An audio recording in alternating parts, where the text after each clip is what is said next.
Il y a des choses que Dieu permet, que c'est pour te sauver. C'est vraiment pour t'épargner d'un grand désastre. Il y a des hommes qui t'ont quitté, c'est pour te sauver. Il y a des femmes qui sont parties, c'était pour te sauver. Dieu t'a délivré d'un désastre, tu allais peut-être faire une crise cardiaque. Dieu t'a délivré de des choses. Des fois, vous savez, comme je le dis, on se lamente sur Samuel, plutôt sur Saül. On se lamente sur Saül parce qu'on n'a pas connu David. On ne peut pas imaginer au fait qu'il y a mieux que ce qu'on a perdu. On ne peut pas imaginer qu'il peut avoir un meilleur travail que ce qu'on a perdu. Non, sois comme Ruth. Dieu t'a sauvé de quelque chose. Ruth ne devait pas avoir un enfant parce que, en épousant Boaz, elle allait justement mettre au monde cet enfant qui est normalement, évidemment, cet enfant qui va créer la lignée, qui va continuer, si on va le dire, pas créer, qui va continuer la lignée. Et c'est pour permettre à cette femme de Ruth d'être l'aïeule du Christ. Comment elle pouvait être l'aïeule du Christ si elle avait déjà fait un enfant? Comment ça? Non, ça allait brouiller les calculs de Dieu.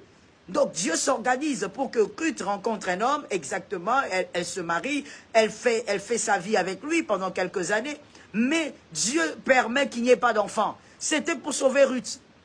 Mais généralement, nous, les humains sans vision, nous sommes dans les lamentations. Pourquoi Jésus m'a fait ça? Pourquoi Jésus m'a fait ça? Pourquoi il a permis telle chose? Pourquoi il fallait même, mon frère, il t'a sauvé. Oh Rababo, que quelqu'un dise, il m'a délivré. Rebo Setema, prophétise-le en ordre et en désordre. Dis-moi, il m'a délivré. Oh, je sais que tu fais l'œuvre d'un bon évangéliste, même quand tu m'écoutes et que tu écris. Dans les cris de l'aurore, on fait trois choses. On écoute, on prophétise et on fait l'œuvre des bons évangélistes. C'est-à-dire qu'on partage et on tague. Je disais à quelqu'un, que quelqu'un me dise, il m'a délivré. Mon frère, Jésus t'a délivré. Jésus a prévu David, il te délivre de Saül, un désobéissant, un rebelle. Jésus te délivre. Il n'y a pas que Kiljon. Jésus t'amène vers Boaz. Il est en train de te délivrer. Il t'introduit dans une lignée royale. Il te place dans une lignée extraordinaire. La lignée des histoires. Même si on ne parle pas de Ruth en termes de Boaz, on ne peut pas manquer de parler d'elle. C'est l'aïeul de Jésus.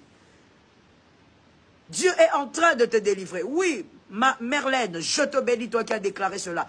Oui, il t'a délivré. Dorcas, il t'a délivré, je t'assure.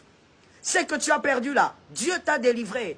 Aujourd'hui, peut-être tu ne le comprends pas trop bien. Tu l'entends simplement comme un message prophétique. Parce qu'il est prophétique. Mais je t'assure, même après 10 ans, tu donneras à Dieu raison. Il t'a délivré. Il t'a libéré de certains jougs, de certains encombrements. Dieu t'a délivré.